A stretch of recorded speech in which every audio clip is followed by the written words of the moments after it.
Welcome to the Judgment Call podcast, a podcast where I bring together some of the most curious minds on the planet. Risk takers, adventurers, travelers, investors, entrepreneurs, and simply mind-bogglers. To find all episodes of this show, simply go to Spotify, iTunes, or YouTube, or go to our website, judgmentcallpodcast.com. If you like this show, please consider leaving a review on iTunes or subscribe to us on YouTube. This episode of the Judgment Call podcast is sponsored by Mighty Travels Premium. Full disclosure, this is my business. What we do at Mighty Travels Premium is to find the airfare deals that you really want.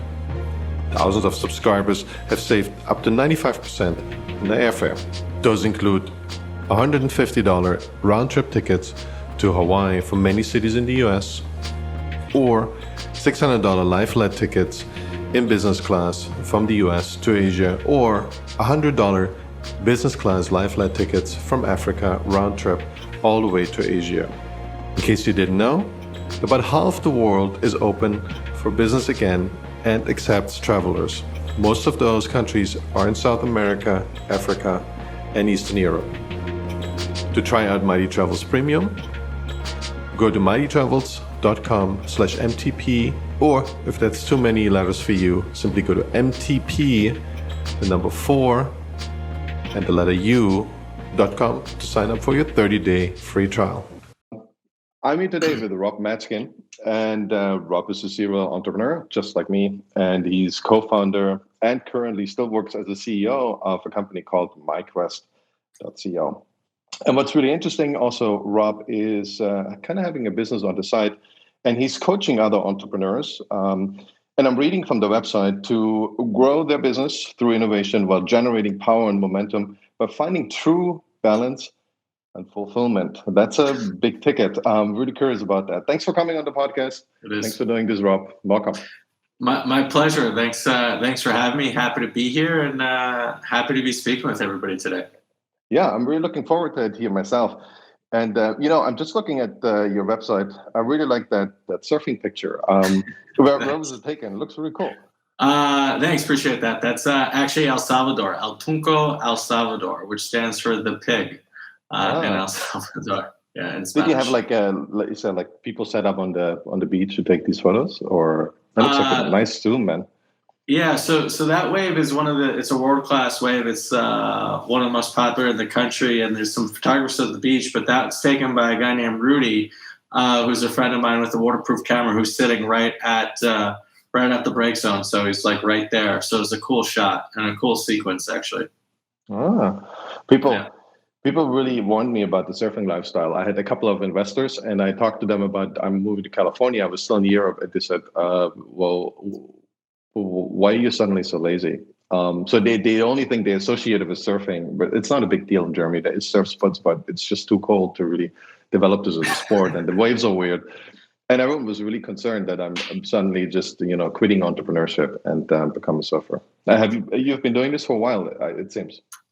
I've surfed for about 5-6 years. I've lived in a few different places, and I've been fortunate enough to live on the water. And you wake up at the crack of dawn, get your surf in, and go to work. And last year I worked a few times from El Salvador and got up at 5 a.m., surf for 2 hours, eat, and do a full day of work. So it works out really well. Yeah, I think you just spoiled the sport for me when you said 5 a.m. So you could do a sunset. You could do a sunset surf. Some of the waves are terrible always at sunset. I realize that. I've been to Bali, and I've been a lot of times to Bali. I love the beaches there on the West Coast, and I love going out on the board. But everyone tells me you got to come back in the morning. I'm like, dude, I just can't do it. And they said, yeah, the waves are terrible now. You got to come at sunrise or just before that. I'm like, okay, this is not going to happen for me. So I admire that. I appreciate that. But you actually brought up something interesting when your friend said moving to Cali you'd be lazy. I just moved to South Florida from New York, and I was living in Israel before that. But and I lived in other places. I actually lived in Vail before. But I think your environment and the people you have around you is so interesting and so important to really have that ecosystem to propel you as an entrepreneur to succeed. While also, like New York, you could overwork yourself or burn yourself out. So choosing the right place, I think, is because I go picking Florida was an interesting thing because I was like, well, maybe I'll just go to El Salvador. And then I was like, what your friends thought was what I definitely would have turned into if I moved to El Salvador full time. Yeah, probably they didn't know enough about Silicon Valley at the time, right? So that's not a place where you go surfing, but it's there's too much going on. There's too much opportunity, at least there used to be. So you don't really make this a pastime. How did you decide? You just mentioned a couple of places where you spent quite some time, and one of them is Israel. That I've been, but I always wanted to stay longer and learn more about the language and learn about the history. Obviously, everyone is intrigued being in Israel for a while. How did you choose those places? They don't seem to like my typical pattern that I apply. What digital nomads choose? It doesn't really apply to Vail, Tel Aviv, and El Salvador. Yeah, I think I was a digital nomad before that was a thing, and I never looked at myself as a digital nomad. In fact, I'm quite confused with the programs that you only stay a month in each place. I think that's great, and you could live and still be a tourist, but community is so important to me, and the people that I have around me are so important to me. And I studied abroad in Florence, and I didn't know any locals. I just knew a bunch of Americans, so I didn't really get the city. I got like this experience that wasn't authentic. It was just, I don't know. It wasn't as authentic as when I moved to Israel. What happened was I was supposed to be there for 4 days. I met some people through, I'm also an acrobat. So I met some people through acrobatics. I liked it. I met a girl. I stayed for another week. I stayed for another week. I met a business partner. The story's much longer than this, and I decided to stay and build a company called MyQuest, which I'm still working on 5 years later. And it was the right opportunity at the right time. And on top of that, it was something I was really seeking, which was a purpose-driven company. So Israel kind of called me, and when I got there, Tel Aviv was the right city at the right time, living kind of next to the beach with a huge high-tech scene, great weather. Just really, really called me at that time. Yeah, I mean, I feel with you. I think Israel is one of those places. A lot of people maybe have the wrong expectation about it for many reasons. And then Tel Aviv is this... It's kind of like California, but it has more European feel to it. It's kind of, I grew up in Germany, so it has a lot of things, for better or worse, that remind you of Germany. There's a lot of European culture, and a lot of people actually made it to Israel after the Second World War. And the only problem, obviously, that a lot of people have with moving to Israel is how can you afford it, right? It's one of the most, and that's what surprises me, one of the most expensive places on the planet. It beats out even Australia in its high time, and Australia has come down a little, and the currency has changed a little bit. It's definitely getting cheaper. Yeah. But I think this is what holds back, and probably the only thing in the region that holds back a ton of people that will move to Israel in a heartbeat, especially Tel Aviv. Yeah, so the dollar is actually, the dollar globally is pretty weak right now. At the time, it was a little bit stronger there. But as a local, making a local wage is certainly one of the top 10 most expensive places to live in the world. I was fortunate enough that I was able to make it work. But I was also coming from New York, so everything seemed less expensive. That's true. Coming from Berlin, where rent is $600 a month versus New York, where it's $3,000. I mean, 600 is balling it in Berlin. Or at least it used to. I think it's changed. It's changed. It is definitely gentrified over there. What I want to figure out. That's kind of a unique project you run. Before we go a little bit further into your venture, you coach other entrepreneurs, and I think the way, and you explained it to me beforehand. It's really about seeking balance and finding balance. And you help other entrepreneurs do that. The first question that I had is certainly, as an entrepreneur, shouldn't you be able to, I have high expectations of entrepreneurs, let's put it this way. Shouldn't they be able to find that themselves? That would be my first question. And I know it's a lot of people have trouble with this, including myself. So we all struggle with this. And B, what what are kind of the values you can teach people? Do they go through a seminar? Do you mentor them? Do you coach them? Is it like, and how long is that project typically? Is it a couple of years, a couple of months? Well, there's, I think, 6 questions there. So let's see if I can remember all of them. I'll let you choose.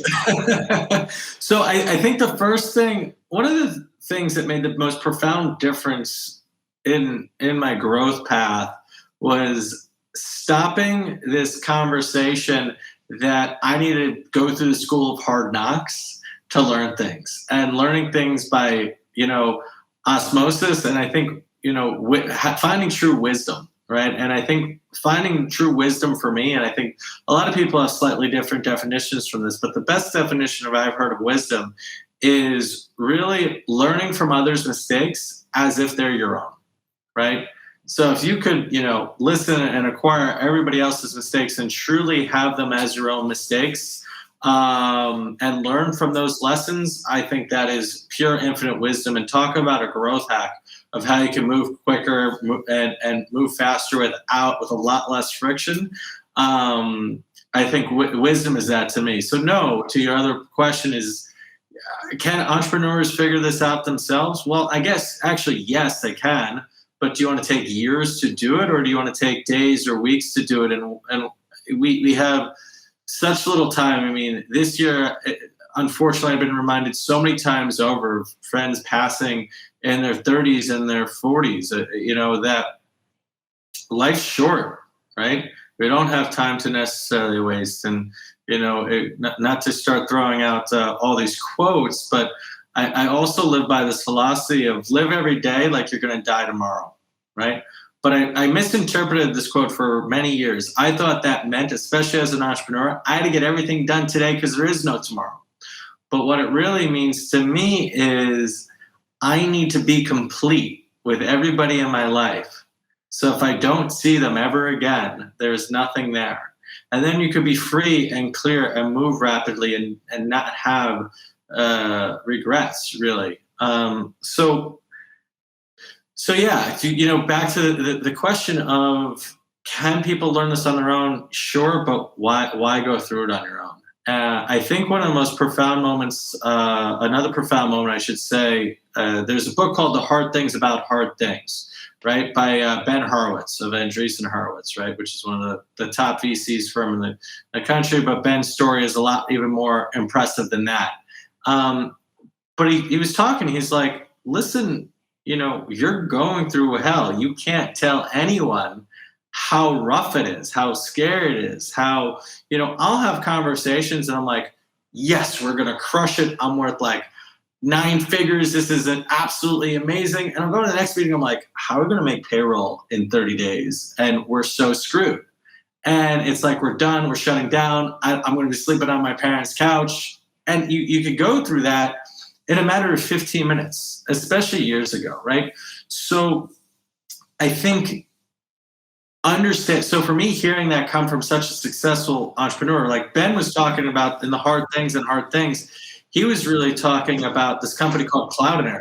And, I just read Amazon and Bezos moving on and the head of cloud services taking over, and cloud computing is the next thing. Ben almost lost everything because the cloud computing business in the dot-com bubble evaporated and it was nothing, right? And he reinvented and sold to HP. But going through for like 1.5 billion, but going through these crazy journeys and realizing, hey, we're not alone. This happens to everyone was so profound for me. And I think early on, entrepreneurs don't necessarily know that, don't necessarily realize it. And having somebody that not only is an outside set of eyes to look in and ears to look in and see things that you can't necessarily see because you can't coach yourself. The greatest athletes in the world don't coach themselves. They have coaches. But then also just really having also somebody there with you that you could confide in and speak to about these crazy, scary things that you can't speak to investors about, that you can't speak to friends or family about. You can, but it's got to be a very special relationship that most people don't have. So that's kind of a lot of times where I come in as well, amongst other things. And that's just kind of more on the personal side of things, not even necessarily the business performance side of things. Yeah, I think this is awesome. I myself have struggled with this quite a bit, and I think you you hit the nail on the head there. It is the emotional tax that you pay as an entrepreneur between those ups and downs, and the uncertainty that strikes you, and you are in the end, and I feel it's a little better if you have a bunch of co-founders, if there are three of you, and they all come from different angles and viewpoints. And then I think it gets a little easier because you can kind of feel and you can share that a little bit. If you're the CEO, most of you don't have a lot of co-founders, you have a management board, but they're not at the same level and they don't have the same skin in the game. You're literally alone. And I think you're describing a big problem that a lot of entrepreneurs, as younger they are, they don't really know about, and they don't. I think they underestimate how tough that gets, because that's Naval Ravikant's quote.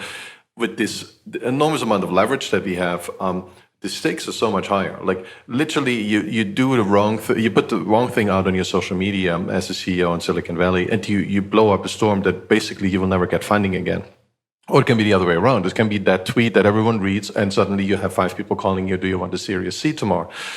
So the stakes are very high, and there aren't a lot of people that you can ask for advice, because all these people that you pulled into your ecosystem, like a lot of family and friends, are probably investors, right? You can't just talk to them because they can't understand the magnitude. Also because they're already investing, you can't go to them and say, well, if you don't get another follow-up round, this whole thing is gone and all your money is gone. That will be it will be kind of embarrassing, even if this moment might come anyways, and they probably have a bit of they know this could happen in their investment with you as a founder. So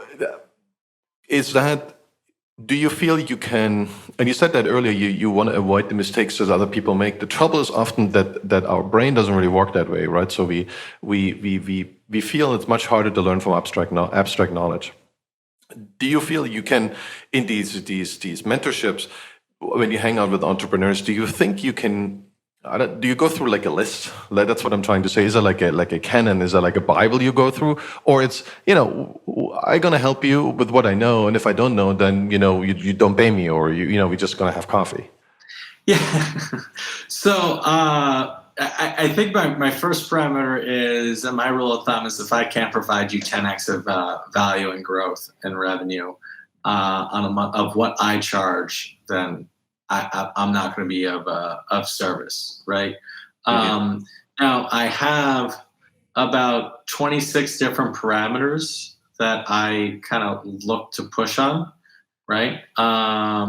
In a few different themes is really what I focused on. So there's two aspects, right? And I think if you've never gone through a coaching program, some of the things that you don't necessarily realize, hey, I want to dump, and I have a tremendous amount of wisdom that I want to share with you and I want to give to you, right?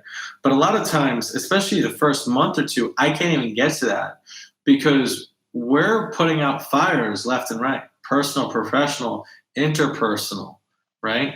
You talk about co-founders. First of all, I will never do a startup again on my alone, a startup, right? The coaching stuff, it's my own little baby, but I'll never do a hyper growth startup alone again, because first of all, your ego gets in the way. It's always your baby. It's always about you, which, the superhero syndrome is what I had 10, 15 years ago. But when you have somebody, one person's, at some point we can't slam the gas pedal 100% of the time. We're going to back off to 90, or we need to take a breath, or it's the holidays, but you have another founder to push hard and collaborate with. Sometimes I've had 4 co-founders. I like 2 or 3 co-founders. I think having a partner is the most powerful, and then having somebody maybe who's depending on the project, a technical role with a technical co-founder, but having somebody to collaborate as a partnership versus a trio to make decisions on, I find really powerful. And by the way, one thing that was always surprising me with co-founders is not all co-founders have to have the same amount of equity. I had this misconception that everybody had a third, or 50-50.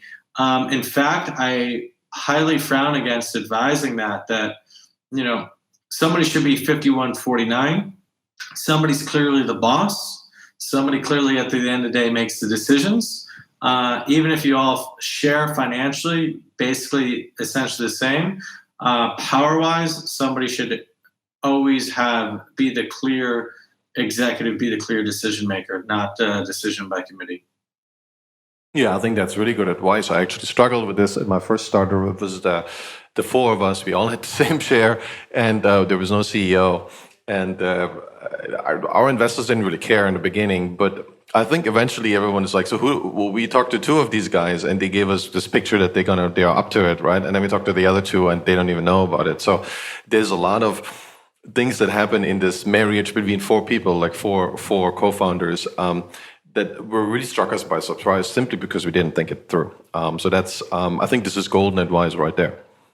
And then one other thing with co-founders is, by the way, that would have been a great scenario if all you had the same amount of Class A shares, and Class A shares were where the money was, but board seats was specifically put towards one person.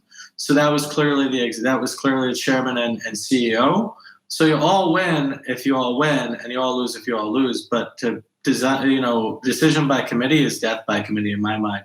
The other thing, I've seen way too many startups fail before they even get started because there's not paperwork, and proper paperwork, especially in the beginning, specifically and explicitly stating what happens when, with the IP, with vesting structures and everything else, with their attorney that's properly set up. So if a co-founder decides to leave and he's a CTO and he wants to take 30% of his the company's equity, and you're 3 months in, well, the company's dead. It can't raise money, it's dead, right? Mm-hmm. So having that in place that he got nothing, unfortunately, but because it's the company's no one's, the company's the investors, the company's its own entity. You guys are the co-founders are the parents pumping their lifeblood into the company. It's not theirs, right? It's its own baby, and you need to treat it as its own human, its own entity. So I think for a lot of people, for a lot of people, it's hard to distinguish, especially when they're younger. What is this that we just, we hang out together and we work on this and we do this over the weekend? When the actual startup begins, right? So what is this phase of? We just play around, and I feel I had I called it my first startup, but it was actually the 50th project or something. I mean, I went from making illuminated toothbrushes to I don't even know. There was some live streaming we wanted to do back in the late 90s, which was really exciting at the time, very unheard of, not like today. There were thousands of ideas. Let's put it this way, and ideas are cheap. There's a lot of ideas out there. And then eventually you figure out, and I think this was a really useful process. Eventually at some point we were 12 co-founders. It was a really big team. And we didn't consider ourselves co-founders, or we were just, we were hanging out, and we were students in college, and we're trying to experiment with things. And then we eventually trickled it down. A lot of people left, they had other shit going on, and they just didn't care enough. What I felt, it was a great year or two to really find out which people you can trust, because you don't know, right? So it's not even, and I admire people who can do this, who literally can sit down, run through a couple of interviews, and then say, oh, you're the person who can lead this company for the next couple of years. I'm like, what? So it's got to be an actor, right? It's because you don't know the intrinsic values, you don't know what someone can do positively or negatively. So I always felt having this runway of seeing how people behave in different scenarios, that gave me a unique insight, and that also helped us, right? Because a lot of us we were not interested in it, and we weren't ready for the challenge. We didn't want to work through the night. And I always feel it's hard at that point. When do you start formalizing this, right? A lot of people do it just before the first investment round. I'd frown upon that. If it was all 12 of you, great. I would have had some sort of term sheet, piece of paperwork spelled out. Why do we create contracts, right? We create contracts because at some point a partnership's going to end, and you want to spell it out while you're all still friends and amicable, right? Yeah. Not when it's not, because it's disastrous when it's not. Yeah. And it'll implode the company. So there's never too soon to formalize, to spend $5-10K on paperwork. yeah, maybe right before, but to have something laid out, term sheet that's clear. Maybe it's not bulletproof if somebody really goes after you in court, but it's specified. Everybody understands it. There's a signature involved that, hey, this is what it is. And then also just having vesting structures that, maybe nobody, in that case, nobody actually vests until such time as funding comes on board, right? And then a clock is a year vesting structure, a year cliff. And then with a year cliff over a 4-year vest, which essentially means you get, let's say you have 10% equity in a company, right? And I don't need to explain this to you, but you have 10% equity in a company. Every year you get 2.5% of that company of you working over a 4-year period. That's what a 4-year vest is. Sure. Is 2.5% of the year, right? Yeah. But a cliff will say that you don't get any equity until after year 1. So I think that solves the I can't interview after 3 people and say you're going to be a co-founder. You need to see you work for a while, and I don't want that exposure. I don't want somebody getting equity after month 1. It's especially the type of equity a co-founder gets. You need to they need to put their dues in a little bit. Yeah, that's absolutely good advice, and it helps when you already have identified something. And I think we both see how this game works right now, but it's always evolving, right? So you have this case of the Instagram founders who literally work on the same app forever. From what I know, right? I didn't have them on the podcast, but I want to. So the obvious issue is you work on something that seems completely worthless, and a lot of people are dropping out because nobody cares about this app, right? They developed this app, and it was a bunch of functionality that they had initially, and it never took off, and the team changed, and then eventually I think the original project shut down, and they took what wasn't Instagram but became Instagram and just used the photo filters and literally just set the photo stream. So something that before didn't really work in any kind of commercial project suddenly took off a year later and was worth $2 billion. And I think this enormous amount of scales and the differences, and I think this is how our brain works, right? It doesn't really think logarithmically. We have this relatively linear progression in our lives, and then we feel like this is how it's going to be most of the time with the startup too, right? And then obviously we were shooting for the logarithmic explosion. It happens relatively rarely, but when it happens, it's amazing. We don't really plan enough for it, but maybe we should. I mean, that's why I think your advice is so useful. Yeah, I think you have to plan. You have to plan for success, right? You have to. One of the things I was just saying last week is, do you know how long, for a skyscraper, right? Do you know how long it takes to build the foundation? I don't know, 2 years, a long time. Yeah, a long time. It takes as long as it does to dig down as it does going up. So the higher and the longer it's going to take to go up, the more time it's going to take to build that foundation, right? Yeah. And it's like the same thing as like a Chinese bamboo tree, right? It won't grow for 5 years, and you water it, and you fertilize it, water it, and fertilize it. And after year 5, I think it grows like 90 feet or something crazy, right? So it's like, but when's it actually growing? Right? Yeah. Is it growing year 1, or is it growing year 5, or is it growing the whole time? Right? Yeah, with startups, there's not just that. There's also you bring a lot of outside experience and things that you don't think you're going to use in your startup. You bring them in and you learn them on the way, right? It could be social media marketing or just skills that you pick up from them randomly. You never think make any difference to your startup or to your professional work in the first place. And then suddenly that's what really, you're the expert, so to speak, in a company, and then you get promoted, and then you use that leverage to bring the first investors in. Those are things you can't really plan on. You have to plan them and hope that they're going to turn out that way.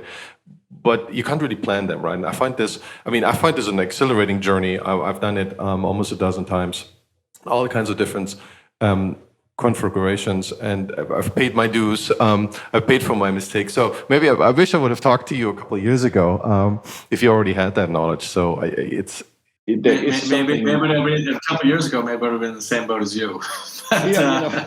This is why I do this thing. So I see this with my children. There's one impulse, and that is they definitely are really curious. They're harvesting knowledge. That's what they do the whole day, right? But on the other hand, they also want to avoid learning things that are too abstract, because I think their fear is that they learn stuff that is not relevant anymore.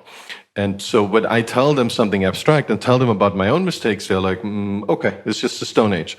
Well, it doesn't have any relevance to them right now, and they're in their early teens, so things are still changing. But the finding, I think this is a real skill. If you find people who are curious enough and are able to learn from abstract mistakes from other people, or written stuff, they learn philosophy, which is the same thing. They learn about history. I think it's relatively rare. There isn't a lot of people who actually can do this or want to do this, let's put it this way, on a grander scale.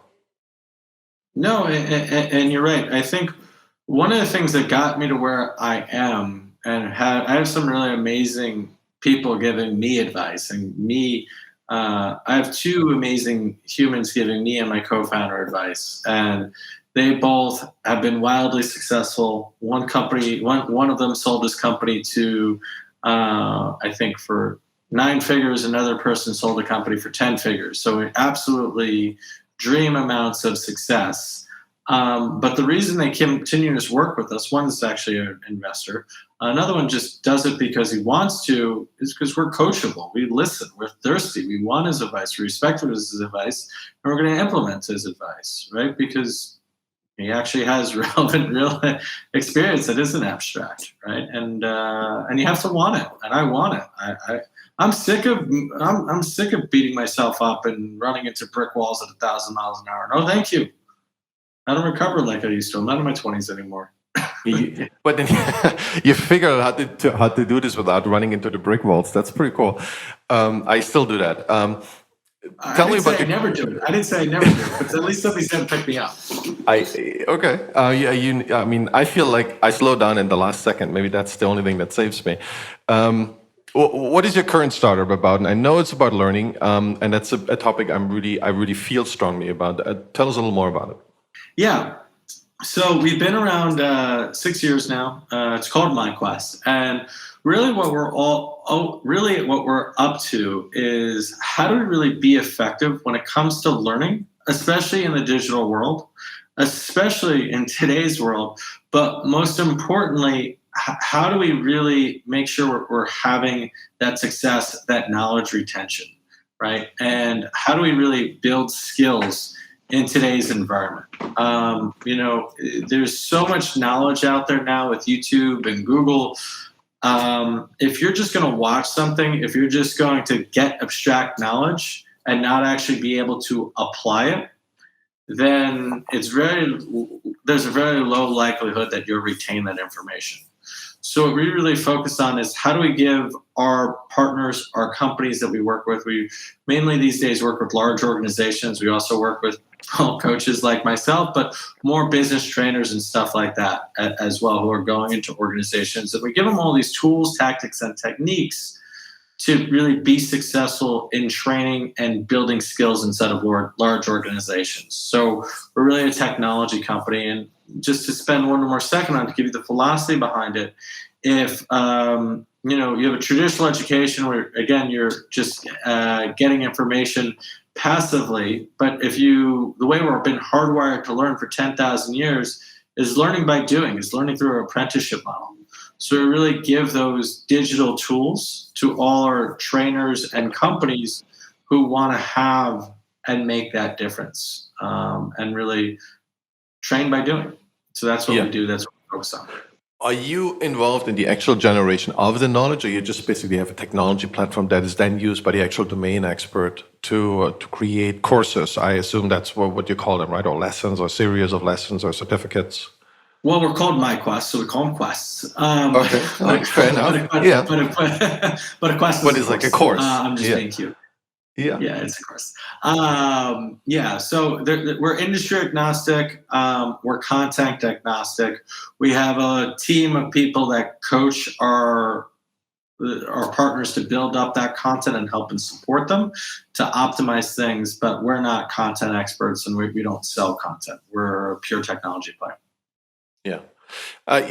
How do you see, and I know the view from inside the enterprise is quite different, or maybe it isn't so different, but I imagine there is some wiggle room. How do you see the future of education? And I'm talking about K to 5, but going on all the way to college level, also beyond college level. We know that the current structures, institutions, are definitely under a lot of pressure. We saw this first with the colleges, and we saw how much political games are being played in colleges. We know, and I've done this myself. I had Paul Friedman on last week, who's an amazing professor of history, the Middle Ages especially.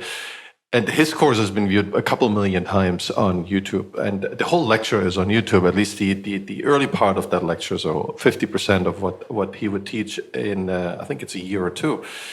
And I felt like I got a lot out of this. I didn't go to a seminar, right? I didn't apply it, but I feel I retained 60, 70%. Just facts, right? This is history. I didn't apply it. I don't work with it every day. So I feel the colleges, just hang on, I just wanted to paint the picture. And then these institutions have been the first to see that the internet can basically disintermediate them quite a bit just by having this content out there. And Professor Friedman still makes money from it, probably more than before. And then it went down to I feel it creeped down to a lower and lower level, and now it's probably at the level of middle school. It hasn't really reached elementary schools yet, where you have so much good content online, and then obviously you need like a seminar level later on to probably actually apply it. But what do you think will happen to these institutions? Anything from middle school to colleges in the next 20 years? So I have to say I have strong opinions. I'm not an expert in K through 12 or that's what we want. These strong opinions. Yes. But in corporate education, I do have some clout. So I think there's a premise that I guess I don't need to call the platform out, but that the MOOCs, the massive online open course. Put out, 5-10 years ago, that the more you democratize knowledge, the more you democratize learning, which is true. Everybody's learning from YouTube videos now. But LinkedIn has a study in 2019 that says that 87% of learners will forget what they learned 6 weeks later across all training, right? Across all training. And I'm sure that applies to any video it was mainly done in the workforce, right? Maybe there's something wrong with the videos. Yeah, it wasn't just videos. It was just all training across the board. But and a lot of people. So I'm a very auditory person. Especially, like I read 20 books a month. I actually listen, on Audible, 20 books a month or so. Last year I read 240 books. The year before that I listened to 200 books before that. And I'm able to absorb and remember a tremendous amount of information. I don't absorb and remember everything. But I don't think everybody's very auditory. I think it's from me polling my friends when I'm saying, listen to a book, most people need to read it, feel it, touch it. So I think the professors had a lot of success, but I don't think it's for everybody. But as far as, higher education especially it's got its work cut out for it, you saw Columbia, students go and protest and not pay tuition just last week because they wanted a 10% discount. If it was me, I would have wanted a 90% discount. I'm paying $200,000 for a higher education for what? For lectures that I could find on YouTube? And then you're going to tell me you spend $200,000 and it's worth it because of the network I could build, and this year I can't even go to school and I can't even network? Yeah. You could do the same thing on LinkedIn, right? And it's free. And you might have to put some time in. It might not be the same level, but you can get there.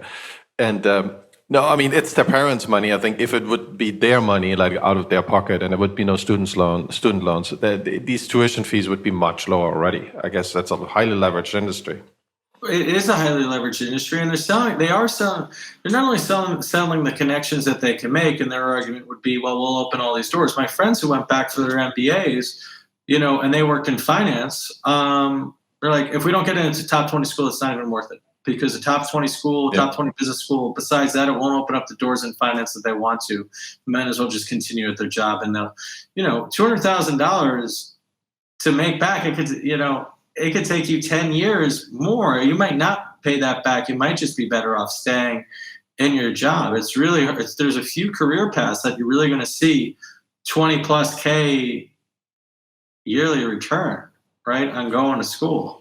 I'm fully with you. I don't see the return on the high end. For most people, there's always obviously, and the what a lot of people don't really consider is they have the ability to reject 99.9% of the applicants. So the people that you see who actually get into Harvard, who get into Ivy League schools, those people might have been very successful without Harvard, right? So they have a very skewed selection in the first place, and this might be if they have a good read on talent, and I think after so many years they probably have. It's virtually guaranteed without teaching them anything that they will do very well because they were the best of the bunch anyways. And they know how to select talent, which is quite a skill. It's not an easy skill. And I think this is what employers pay them in the end. They don't actually pay, it's not that there's actual learning in there. Maybe there is or was. I think this is not existing in real life anymore, but it is this ability to select people in a really small group from a really large group. That's really tough for organizations, and you will never get fired for hiring a Harvard MBA or a Harvard lawyer, right? I mean, there's no risk to an employer, so to speak.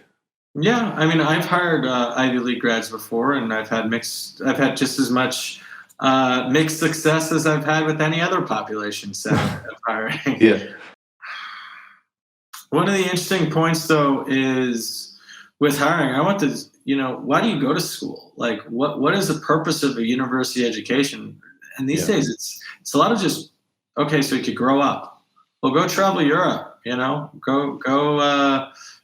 travel, go grow. I don't necessarily believe that the higher education is going to make you a better or smarter individual. And, maybe professors disagree with me. I don't know. But I want the scrappiest kid out there. I want the kid who knows how to learn and who's scrappy. I don't want the kid who goes to the best school. I want the scrappiest person in my mind, especially in a startup, especially in a high growth startup. I don't want somebody to put it's not a 9 to 5. I want somebody. Yeah, absolutely. It's I say this a lot of times about my kids. I'd rather have them go for a year to Ethiopia and see the world in a very different light and see the challenges, and then come back much less spoiled, so to speak, and appreciate I'm at odds with the school and the way school works right now in this system of people sit at home, kids sit at home with their iPads. They literally what they get, they don't even get like a lecture part from a teacher, right? That happens, but it's really relatively rare compared to normal schooling. And on the other hand, they fill out forms, which is basically multiple choice. So when I think of what they do in their virtual part, and I think in school it's very similar, this is something where I feel like we used to be 20 years ago. There is a part of knowledge that we look at. It can be a lecture on YouTube, that can be a book that we read, it can be all kinds of things. And then there is one set later on where we run through an automated test, and it tells us, okay, we figured it out or not, right? I remember studying for a GMAT, and it was just like that. There was a lesson part, and then there was a testing part, and then there was a lesson part, and the testing part eventually would improve. You could take it as many times as you want. And I feel like this seems to be all the answer that the schools have right now for having students study from home. And I even feel in school it's not any different.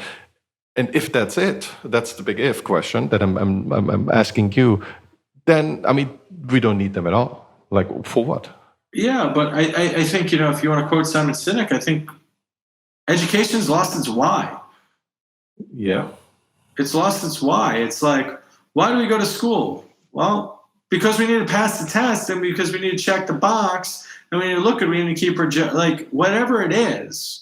They're just so focused on making sure you could pass the test, or so focused that they are delivering you something, and they have paperwork so a lawyer can't come after them, or you can't come after and say, look, we did this, versus saying we need to educate, we need to grow, we need to develop, we need to deliver skills, right? We need to make that impact in that child's life, right?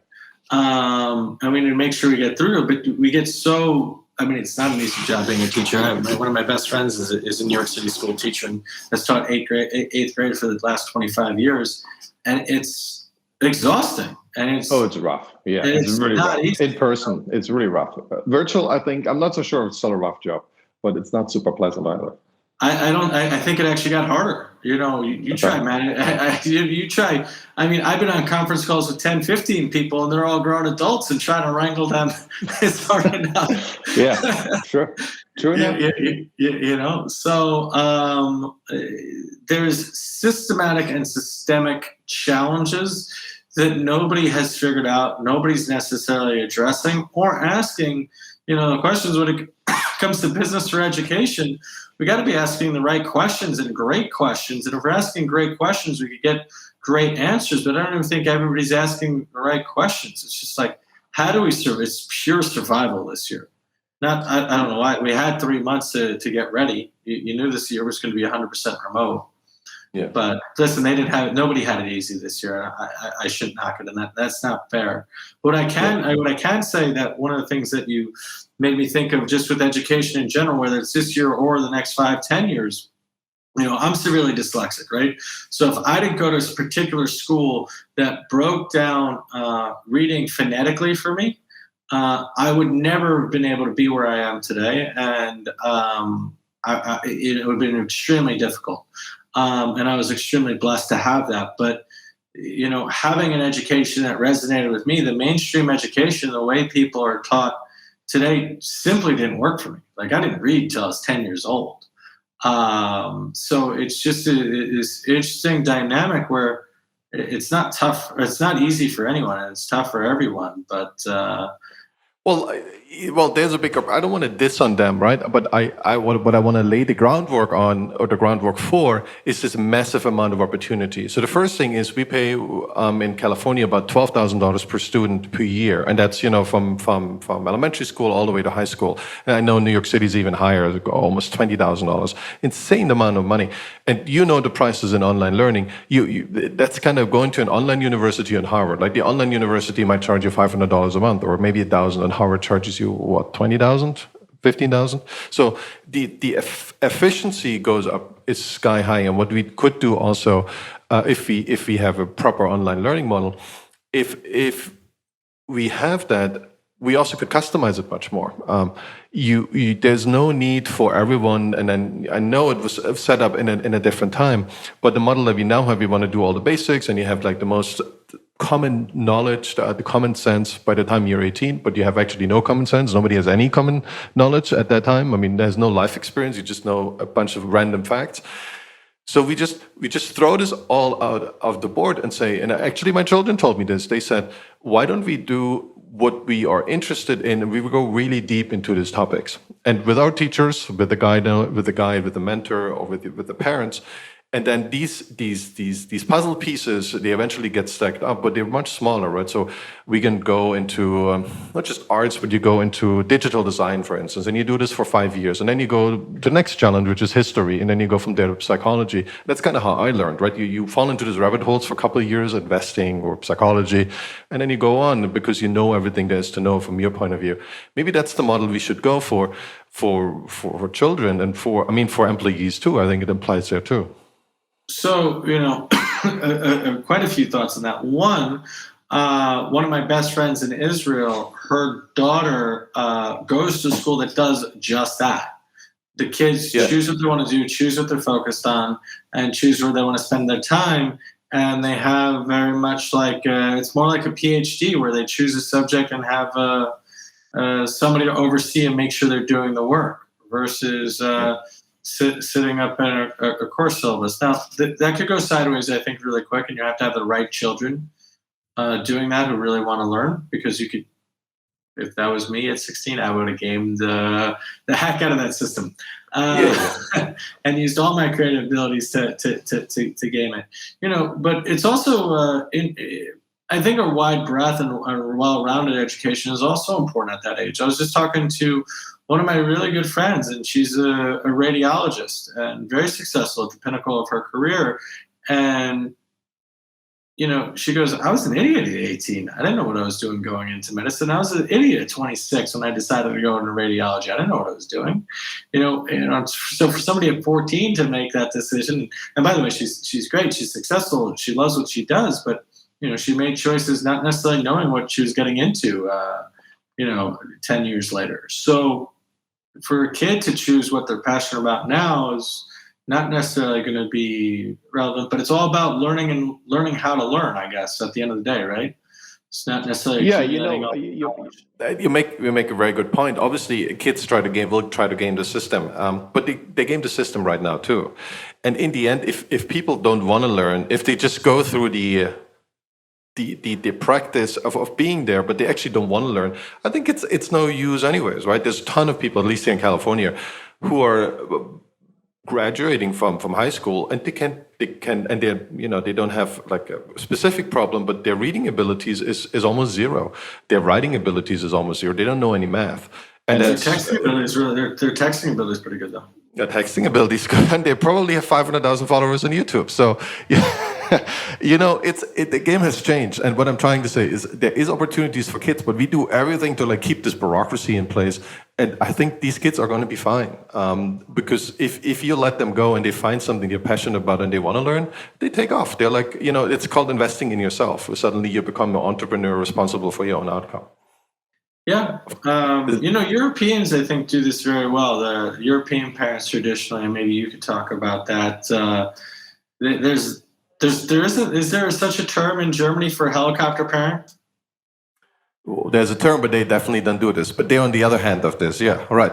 They say, take these kids away and bring them back when they're 18. That's kind of the German model. It's a very kibbutz style model. It's different in the sense of they don't see their children as an investment, right? They see children as other people's responsibility, and the children should better be behaved and learn some basics. But beyond that, they feel like there isn't much you can do about children anyways. They have to find their own path, and if they don't, there's very little you can do from the outside. And there's less standardized tests. I mean, there is standardized tests, but they're on a smaller level, like on a state level or even smaller than that. So that makes it a little easier for the teachers also, because they can say, well, we have a different plan, we teach you different things, and that's fine, right? In the US, that's often tricky because of the standardized tests. Yeah, no, I think standardized tests, I mean, they've gotten so hard, so rigorous, so that I guess a lot of teachers in a lot of districts are all they're doing is just from day one is prepping you for the test. Yes, 100%. Yes, absolutely. And nothing else worries them. They don't teach anything else. Yes, of course. Which is ridiculous in the sense, right? And I mean, these change a little bit, but not much. It's like Soviet Union took over our education system. So I want to shift the conversation slightly because I feel like we're unfairly ripping on the system with being slightly ignorant. Okay, at least least for me, because listen, people that go into education, they are saints in my mind. They come with a tremendous amount of passion, and they are only trying to do the best with the cards they're dealt. I think it's up to the leaders in the community, in the school districts, and the school superintendents, who are also just trying to do their best, or most of the time teachers themselves. But the biggest lesson that I've learned from corporate America and from corporate education, doing what I've done, is purely digital education isn't the holy grail. And purely in-person education, well, we're talking about the challenges of that right now, whether it's 2021 or it was 2018. But blended learning has always been what I've been a big proponent of, right? And what we've really focused on in my class, especially this year, is and blended to me is live training, whether that's in person or whether that's on Zoom, and a digital lesson component. Something that you're doing in front and something that you're taking home.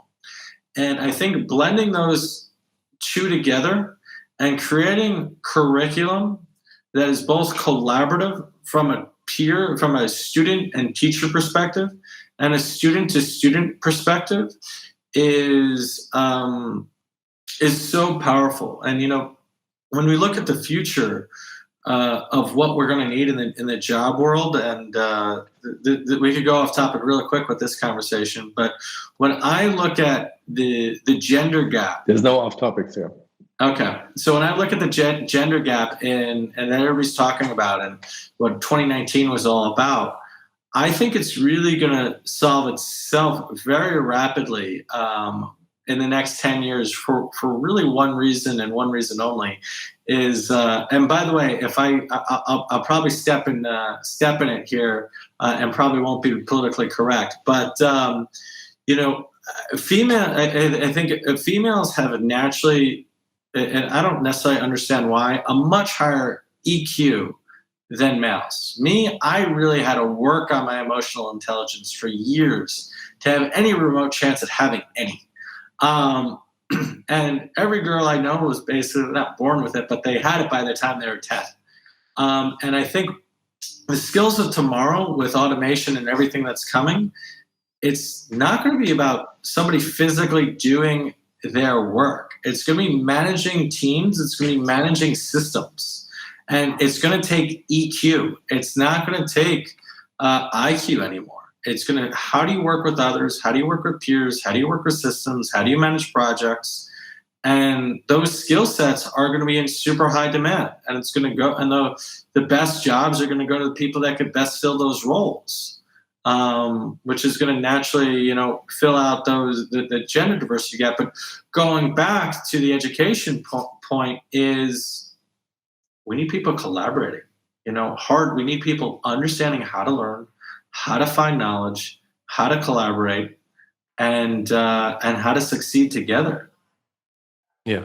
No, my model that I wanted to paint of the future of school, we didn't really get there. I think I completely distracted on that. I'm sorry. The local collaboration, I think, is extremely important, and it's always going to be person to person. And what I envision is, for children, is to have places where, and I think this exists in other countries very well, where it might be on a per block basis, or New York City, it's maybe a couple of those, where literally there's 5, 10, maybe 20, maybe 30 children. They all learn and they know each other, but they don't learn the same thing at the same time, right? There's not one teacher who teaches them. There's different online teachers, but they spend time in the breaks, or after that, in an after class, they spend time together and they get to know each other. I think this is really relevant. I think this cannot be replaced. And obviously, the person who is overseeing this also has a role to play. So the teachers are not out of the picture. I'm not saying we don't need any one of them anymore. Just the model will change and it will become more local. And I think this is just the choice of time. But I want to take your cue there, and I feel like the world will look different, and I think it's going to be interesting to see, and I'm very surprised how people were able to cloudify themselves. I call it cloudify themselves. So there's very little resistance against the restrictions that you had, like in the state of California, against COVID measurements. I feel they're overbearing. But on the other hand, there was very little resistance. And I think the reason is that people kind of want to modify and transport a part of their existence into the cloud. We've been doing this for a long time, right? We make video contents here, right? I have a podcast. And this is also something where people feel their job will change, but their job will more likely be in the cloud. And it will be, once that happens, right? It will be, maybe that's just, maybe the options that you have, as we know the internet, right? Now that everything kind of behaves like the internet, there will be way more options for anyone with a particular talent. I think this is still going on, this major drive, unless we face a really deep depression, which doesn't look that way anymore. I feel the specialization will go on, and as you say, people with high AQ will do very well. But so will people with high IQ. Literally, they only need to cram out one product in their life, and that's going to give them revenue after revenue on a monthly basis from maybe it's a patent, maybe it's something on the App Store. What I think we don't see anymore, but maybe I'm wrong, and I was wrong with that before, we won't see these big corporations. So the scale of the corporation, and there will be big corporations that produce the platforms, but I'd say we either have these mega corporations or we have tons of people. I wouldn't use the word freelancers, but they can make a great living on their own, maybe more like an actor personality. I think that would be my gut feeling how the future of work looks like. So you think the future of work looks like everybody on their own, and there's no large corporations? Well, there is a few really large one, right? Like it kind of looks like Silicon Valley, to be honest. So you have these mega platforms that they can just shut you off, and there's Visa, obviously, and all these companies won't go anywhere, and there will be others joining them. But most of them, it will kind of look like, we all work for YouTube now, or we all work for Uber, or we all work for one of those platforms, and they give us opportunity, but it's always like a Manchester opportunity, like a Manchester as a symbol for the 19th century early industrial revolution. It's kind of easier to make money, but it's kind of much harder. You have to have more skills, and you have to try more things. So there is entrepreneurship, but the gulf, at least, between these big corporations and the entrepreneur, it will be pretty wide. But that might be fine, right? We all might have enough money. We don't have to worry about anything. But the middle corporation, I think, so anyone starting corporations with 50 to 1,000 employees, it's going to be tough, or it is already tough, I feel. Yeah, I mean, it's super tough. I just had a buddy who went IPO this past weekend. One of the things he always said, and he got to 3,000. He's at 3,000 employees now. And he goes, he's at 1,500 employees at the time. He goes, never gets easier. It never gets easier. It just the problem. IPO is usually something to celebrate, right? You've made it. At least for a while, that was true. I'm not sure it is true anymore.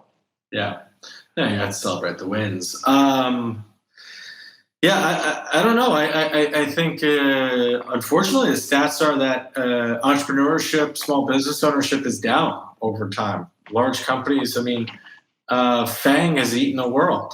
I mean, Facebook.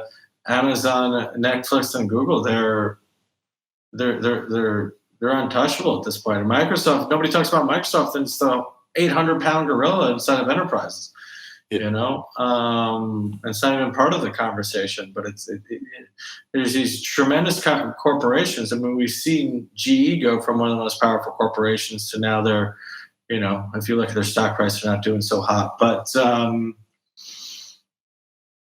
I mean, everything will rise and fall, but these guys are so big that they're going to be hard to touch. Yeah, I mean, there is obviously. I mean, on one side, I'm really worried about that because part of the reason why I'm doing this podcast is keeping that sense of entrepreneurship alive, and I think it has been forgotten a little bit. But on the other hand, there is a lot of opportunity in this scenario, right? There is an opportunity. I think this is what we see. More from the left, and I haven't made up my mind there. And this is, we talked about UBI briefly. If we are able, and this is a big if, right? If we are able to finance $2,000 a month, $3,000 a month, nobody knows what the right number is. So if it's might be much lower, or maybe UBI isn't the right thing. But just assume we have the ability, and this. People make these comparisons with the Industrial Revolution, right? So we worked in farming, and barely anyone had enough to eat. I mean, a bunch of people were well off, but mostly it was a struggle. And then the Industrial Revolution seemed to be not much better. People had to go to a factory, but their productivity was so much higher. And in the end, it turned out, well, we have like 3% employment now in agriculture, and we have way too much food in the industrial nations, at least.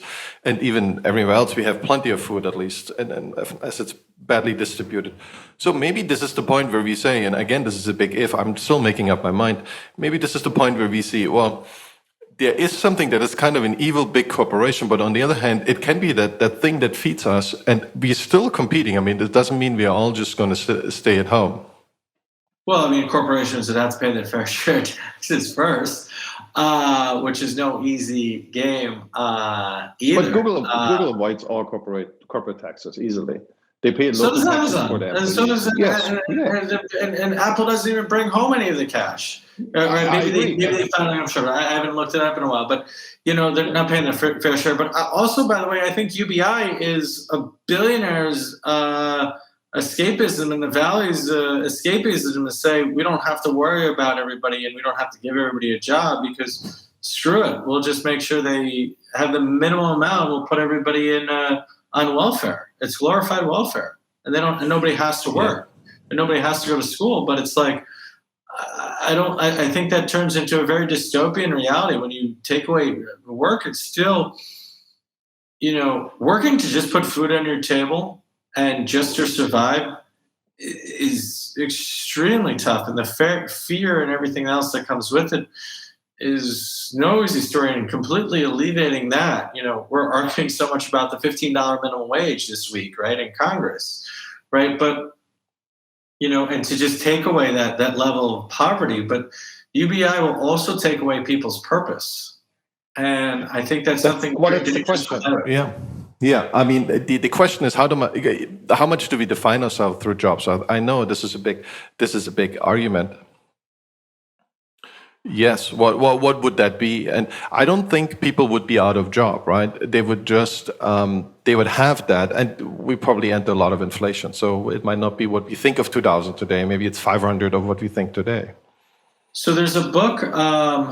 I got to look it up. There's a book it's called Owl Economics. It's actually Bernie Sanders' economic advisor who actually gave Bernie a lot of his ideas. But basically, it talks about how, I should not be the one teaching this or explaining this. However, it talks about the way we understand and control inflation today is based on the unemployment numbers. So we're always going to have a certain amount of people or certain amount of subset of people unemployed to control inflation. But there's other ways of handling it where you could give everybody a job, which is similar to universal basic income, and then use different parameters to control inflation. And the amount of money that we spend on debt, which will actually be tested now with the amount of debt that we're taking on this year, when you have a truly sovereign sovereign currency like we do, we can take on more debt than we realize. But that's risky. It sounds like you lived through the crazy inflation of Germany in the 90s. And I'm sure that's something that you wouldn't wish on anyone. The 90s it wasn't so bad. It was the 20s and 30s, the Weimar Republic. And that was, my grandmother had like $1 billion Deutschmarks and notes, and everybody had one. Everyone was a billionaire for quite some time. And I think they scaled up to trillions within a matter of a couple of years. And the idea was to basically not pay the reparations. A lot of those reparations were in gold and silver from the First World War. So it's kind of a bogus story in the first place. And a lot of countries had that problem, that they go into crazy inflation. And I think we right now look into something similar in the US. But the big thing, because we're taking on so much debt, the big thing that nobody really can tell is what's the impact of technology. If technology, we're taking on this loan basically, right? We're spending more than we can, but we're taking on this loan. The question is, if you take a lot of money, like you as an entrepreneur know very well, and put it into something productive, it's going to be very worthwhile, right? Everybody should do this. Everyone should be a little venture capitalist and wants to, right? I had Darren Marble from issuance.com, and there's startups can now crowdfund up to $100 million soon. It's not yet done, but Biden doesn't change his mind completely. It will be law very soon, and this is insane, right? So when you feel like, and I fully are behind that, when I feel early stage investors should be citizens like you and me. It doesn't have to be Mr. Horowitz. If that happens and we all become investors into something good, let's put it this way, and we feel that's something good because we made up our mind about it, then this capital is well invested. Let's assume for a moment that all this debt that we're taking on will actually be productive. The question is if that's true. And technology will actually sprout so much, and AI will triple our GDP. Then we're going to laugh at the debt that we took on and say, well, this was just a joke, right? That was totally worth it. Kind of like what Mr. Horowitz does with most of his investments. Most of them fail, but one has to come through and easily pays back. Well, and that's the thing with why what we're seeing in day trading today with Robinhood, and what we're seeing. There's a reason you should be using a professional investor, because you could have a diversified investment portfolio over the course of time. And it's risky to be in startups. And even the best of the best, whether it's Horowitz or any of these super well-known funds, they're not making their money on 10 bets. They're making their money on one bet. And they're making their name on one bet. They're whoever invested in Thiel, Facebook, right? He is who he is because of a $500,000 check, right? and it's these one bats that are, I mean, he is a very incredible human being and has done a tremendous amount. But the name and the reputation, if he didn't make it there, he probably would have made it somewhere else. I'm not trying to take anything away from the man, but it's one bet. So for investors that I'm going to make 5 bets, not really knowing the risk portfolio, or an individual, I don't know. Even as somebody who knows the ecosystem, I find it very hard, and most people find it very hard to angel invest, even though when they know what to look for, and have a good thesis. So it's interesting. But I agree, it'd be nice that people could also it not be such a small niche of people benefiting from all these profits. But by the way, to your point, of putting capital to work, when you have huge megalith corporations hoarding a tremendous amount of cash, not putting it to work, or the super wealthy, and I'm talking billionaires plus, a lot of their capital isn't necessarily always being put to work, especially not into entrepreneurship, especially not into specific projects. I don't know, family offices actually now, I guess, are getting into startup ecosystems, but some of that money doesn't necessarily go back into the economy, which is the scary thing with all the wealth being controlled at the top. Yeah. That's why we have the Reddit army now that helps GameStop to bail them out. And I think what was the other company they almost bailed out that kind of raised at the money when the stock was up? Yeah, AMC but it was a couple of months ago. It was another story like that. Chesapeake. I think it was Chesapeake. I don't actually know what they do. And Hertz. So there were a couple of companies who were really saved by the Reddit army. I found this a very interesting phenomenon. I'm trying to join the. I can't keep up with Reddit, but everybody has that problem, right? Everybody, and you never know which of these things will actually catch on. One thing I think that's really relevant, and I think I asked this a lot of people, and I get really different reactions. Do you think we are in this big stagnation? Peter Thiel's team that nothing really happened outside of the semiconductor and the financial industry since the 70s. Or semiconductors, now the internet industry. Do you think that's true? And do you think we're going to break through this now, or it's just going to keep going? So I do agree with the thesis. Too many of us have focused on doing marketing or sales, or we haven't done real innovation, like real invention. We've just iterated, I think, the last 20 years in many ways. Facebook hasn't, what has Facebook done? What has Netflix really? I mean, they've made our lives more convenient, but have they made society better? Right? Google, sure, Googling anything and having information at our fingertips, there's a huge thesis there. Amazon being able to get everything delivered, I love it. I'm a huge fan, but has it made us better? So I kind of agree with that thesis. It's going to be, I think the next 10 years and the acceleration of the next 10 years are going to be, when you look at 5G and what it could do with wearables and connected devices, when you look at AI and what that could do across the board, across industries, and when you used to need, used to need a team of 100 people to develop a website. When AI, which is a year or two away, literally becomes the same as the equivalent of Shopify, right? And I could plug in any of my ideas into a narrow AI. Right, and what that allowed me to do, and that already allows me to do when I can build products, is highly fascinating. And then as AI expands, it gets richer and richer over the next 5 to 10 years. It's going to be very interesting. And then what happens with if the singularity is actually real, right? Or if we actually become cyborgs, or if CRISPR becomes real and we start manipulating their genes and everybody has a 300 point IQ, right? Yeah. What does that look like? And that's what's actually scary to me, is the singularity, right? Is where you and me and us being humans and untouched, we're just monkeys, and everybody else is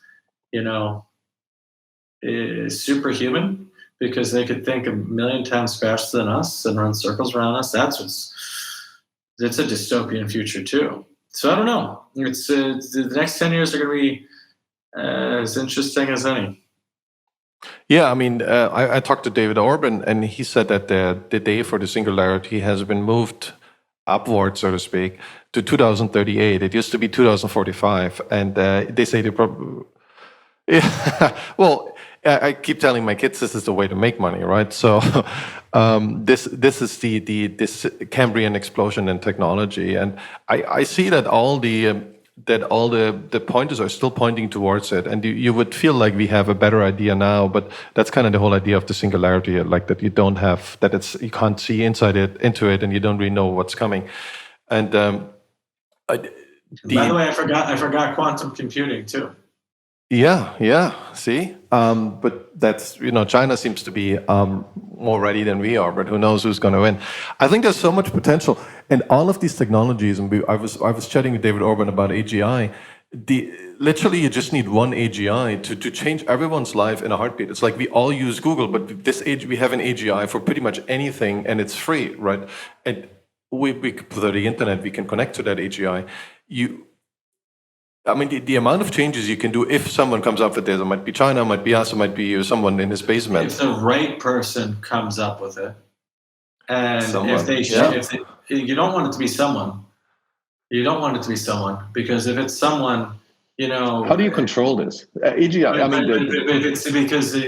it's a very scary thing. If you look at the great powers game, and you look at what's going on out there, there are forces that, Orwell's 1984 is child's play to what's being done and what's about to be done. If you watch Black Mirror is a great example. Do you ever see the Black Mirror episode of the social media score?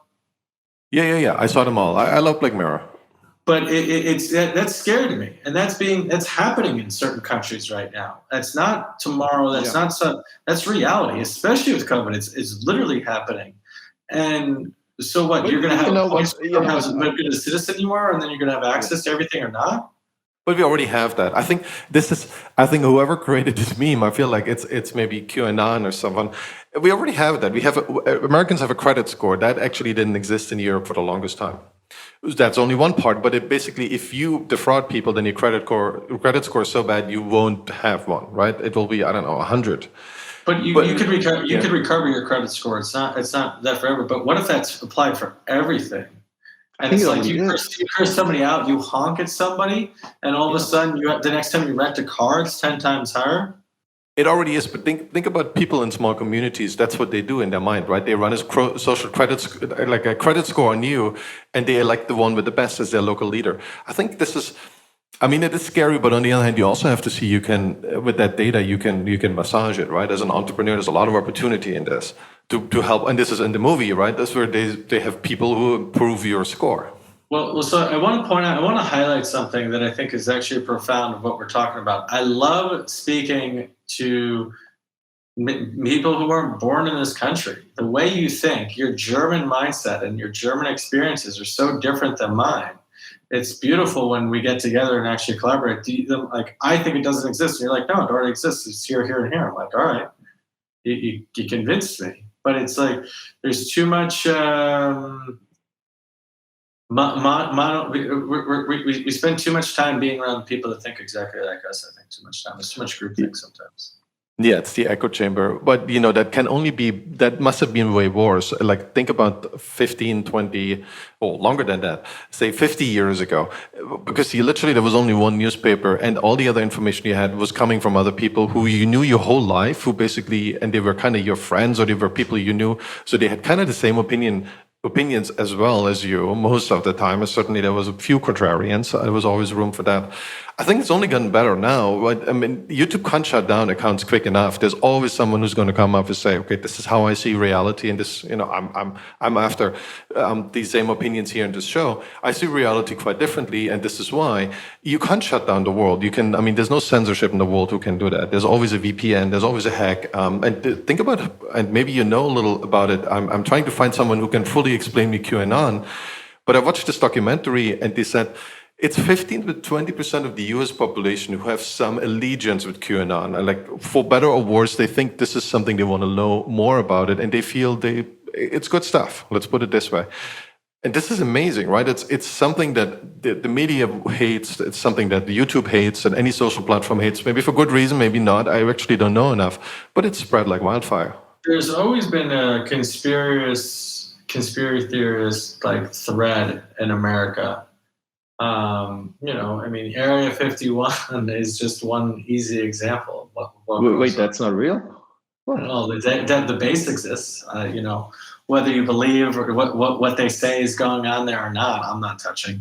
But so that's always been a threat in our democracy. I think what's scary is people literally risking the republic to be right.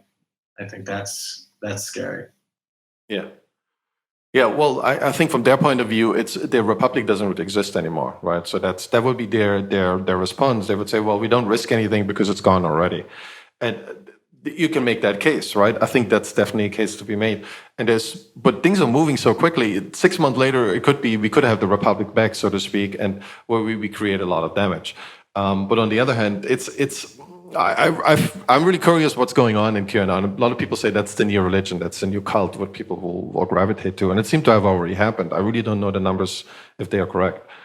I mean, my dad's not a member of QAnon, not that I know of, but he's certainly conservative, and talking to him about politics is very challenging because, again, he sees the world very, very differently than I do,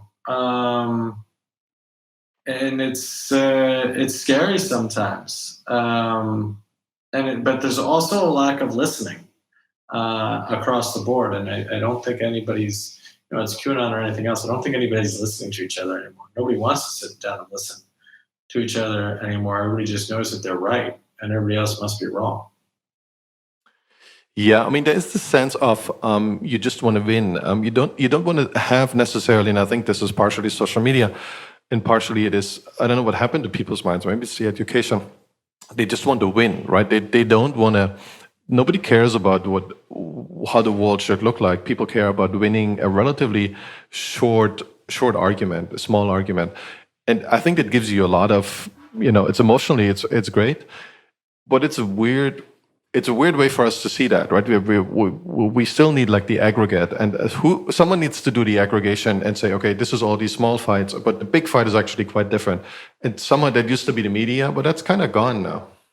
No, it is gone, and whether you believe a QAnon theory that it's Bill Gates and crazy forces behind everything, or it's lizards. I heard it's lizards. Yeah. I don't know what, but there are definitely forces at play, whether nefarious or coincidental, that are forcing us to argue about the things that really, in my mind and other people's matters. But like, okay, could we move on 60 years later from abortion? Could we move on from gay rights and, accept that this is people's right to choose their own pathway and not a place for the government? And people argue with that all day, and I'm stepping into deep water there anyway. But there's things that really matter to all our lives on a day-to-day basis that are our business, that, huge forces that are coming to bear, like we were talking about 10 minutes ago with the singularity is in 2038. It's going to be, if you thought COVID was a disruption, it's a whole another orders of magnitude different. And there's the great powers game again, and what that matters for the free world and for billions of people's lives. I think it's I think the sad thing about the republic, whether it's some people say it's falling, which is, I strongly believe it is not, but even risking the republic we're certainly not that banner of freedom for the world. We've lost our inspiration, and I mean, I think the rest of the world has to go through the exact same path. And I just went to Bogota a couple of weeks ago, and you can feel and see people are like 6 or maybe 6 months, maybe 18 months, maybe 2, maybe longer behind the US. I think everyone has to rebuild their mental model of the world, and I think it's just a time of change, right? I think there's a better alternative. The question, it's very hard to predict. It's almost like investing in dot-coms back in 2000. I mean, all of us knew there was something to it, right? This was real. There was real economic growth and productivity growth.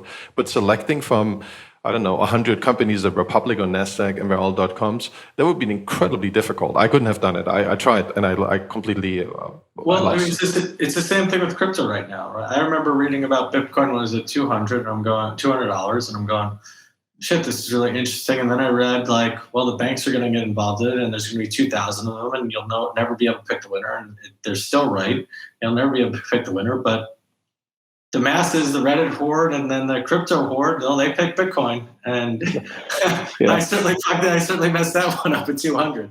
But picking a winner, it's not exactly easy.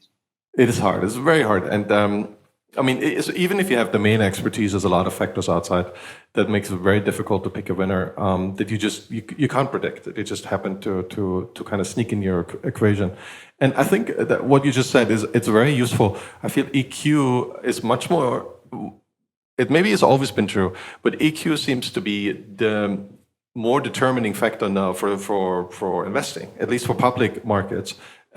Figuring out where the crowd goes is so much more important, and this might only be a week, than knowing what is a good investment on in the intellectual basis. Maybe it's always been that way, but that seems to it has turned quite a bit. It's funny. Like, I think the whole world woke up in the last month and said, like, I woke up when I saw Bitcoin get to 40K, and like, I was very.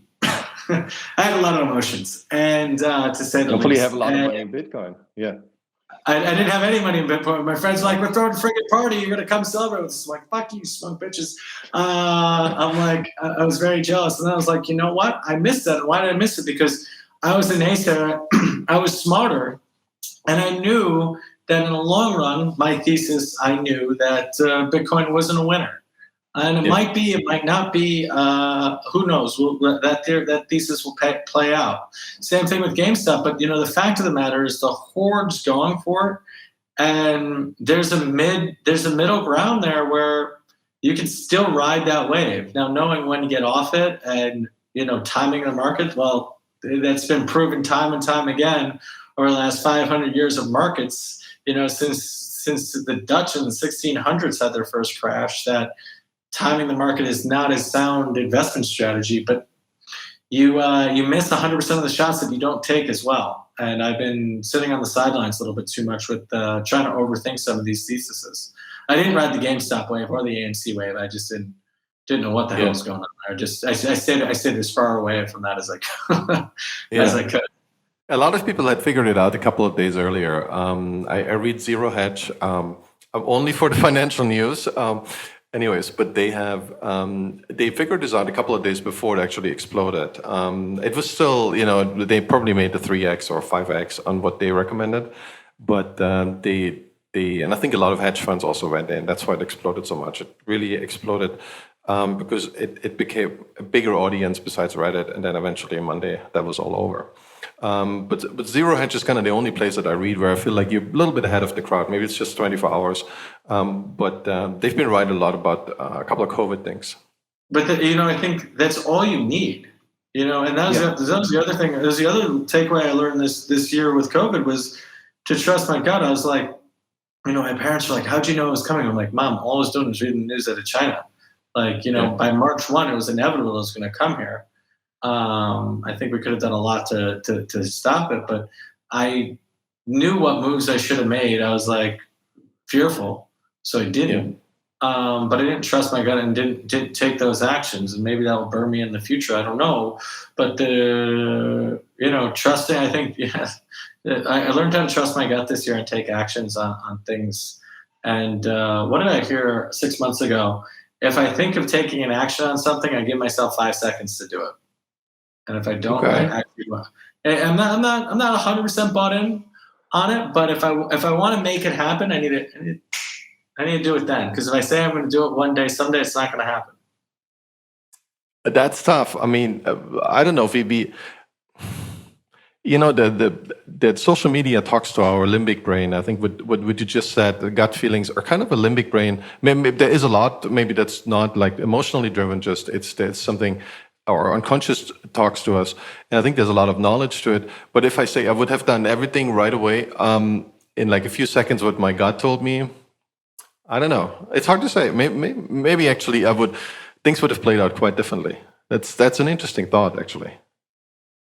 Yeah, I mean, so it goes into like, do you know Eckhart Tolle? Is it the one with the pyramids? No. No, Eckhart Tolle is the book for the power of now, and the whole book breaks down to is that life only exists now and now and now and now, and what now is our subconscious is here, and if we're thinking, we're either worrying about the future or worrying about the past, right? And we're not actually in that present moment. But if you inherently think of something and take that action, that's probably you, not your mind, kind of overworking it, or without getting too far down that rabbit hole. But I think if you know something to be true and you have a gut instinct for it, especially as entrepreneurs, I think a lot of times that initial instinct is true.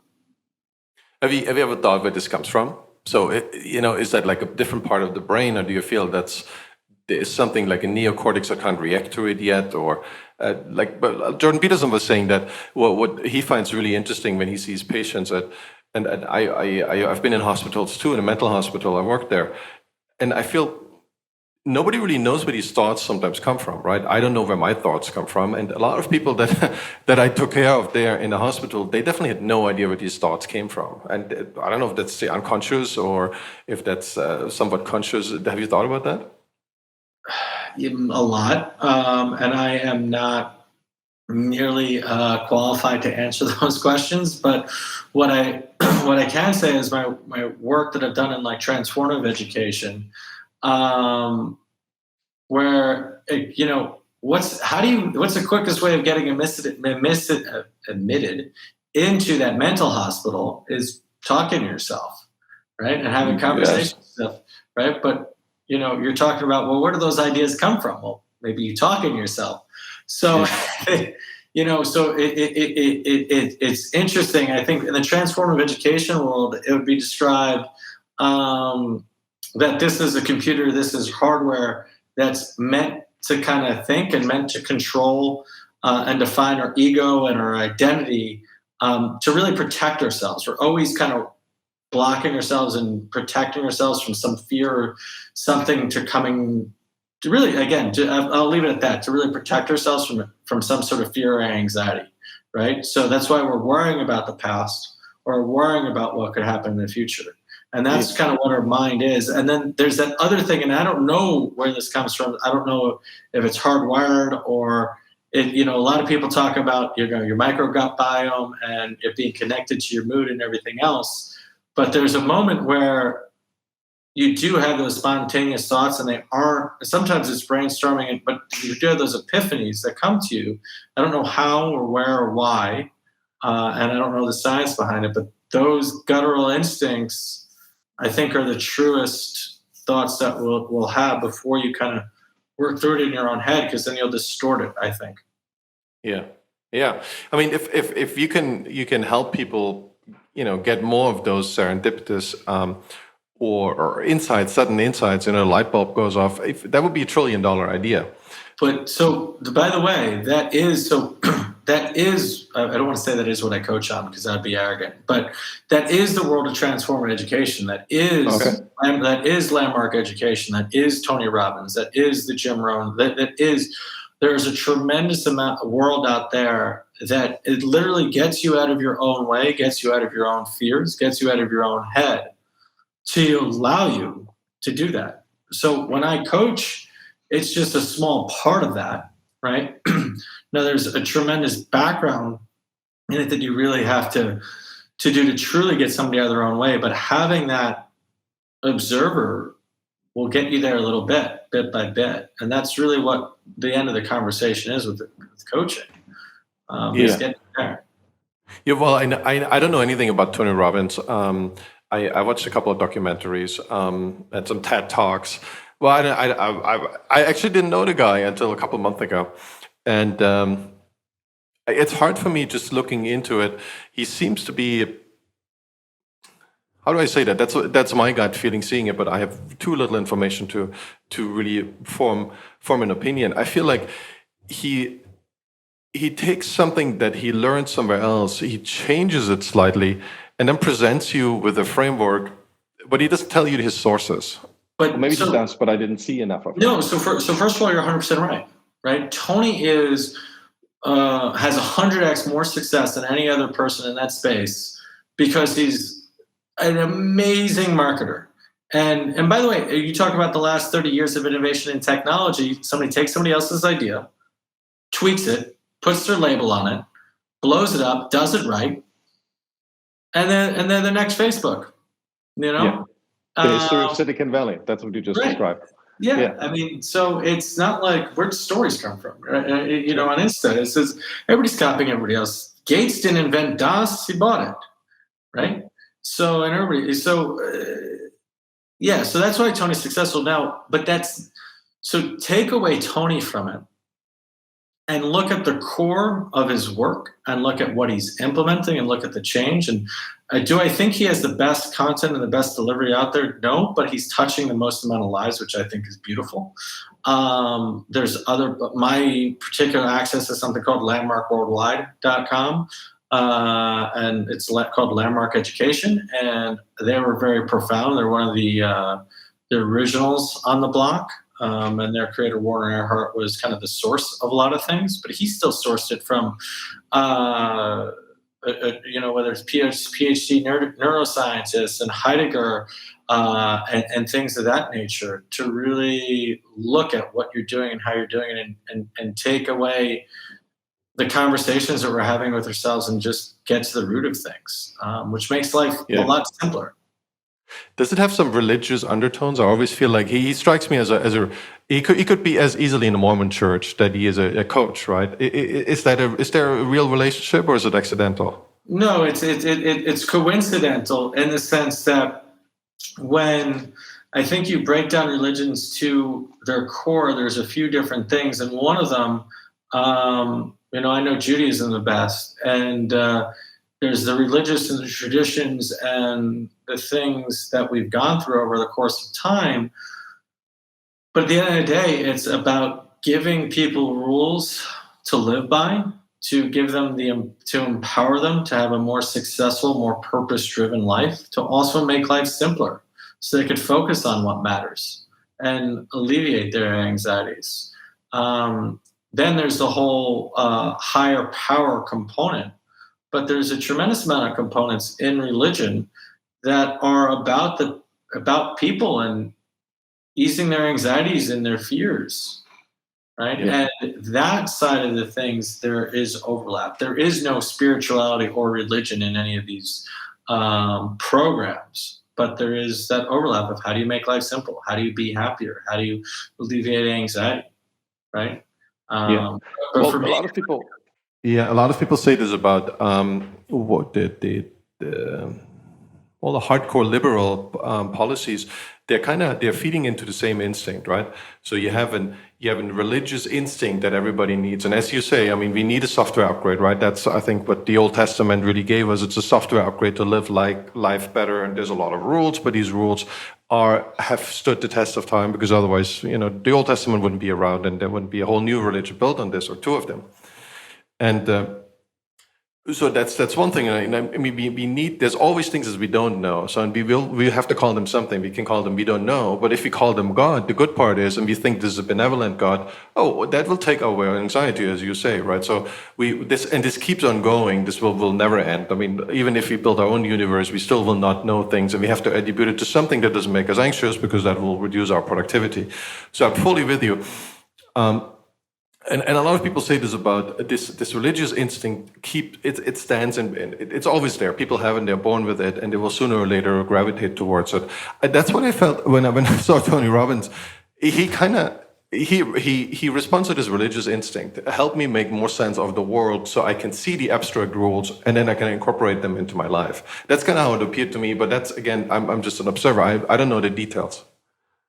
No, it's not a bad thing. But do you think it's better than religion? I think everybody needs their access. I think not having access to some sort of framework. I know a lot of people that figure it out by themselves. Again, it comes down to where I got my definition of wisdom was like, I would not be the smiling, jovial person that you see today without doing a lot of this work with Landmark, right? I wouldn't have been able to sell my last company without doing it. I wouldn't have been able to, get out my own way. I mean, I used to walk into every conversation being an arrogant prick because I had something to prove that I didn't think I was smart enough. I didn't think I was good enough because I didn't read when I was a kid and I thought I wasn't smart. So I had to prove to everybody how smart I was. Guess what? I was just an asshole trying to prove that. Right? And until I was able to definitely caught up with the reading, but also in personality. Oh, I got something to prove there, but it's how do you let go of those traumas? And we all have traumas from growing up. We all have things that have happened to us. Yeah, but what that's I'm not a very religious person, but I always felt like what's great about them. They've walked the line a lot between steering you too much on one side and also giving you enough freedom. Well, this is debatable how much freedom is in there, right? So that's obviously a big debate, but they walked that line for a long, long time.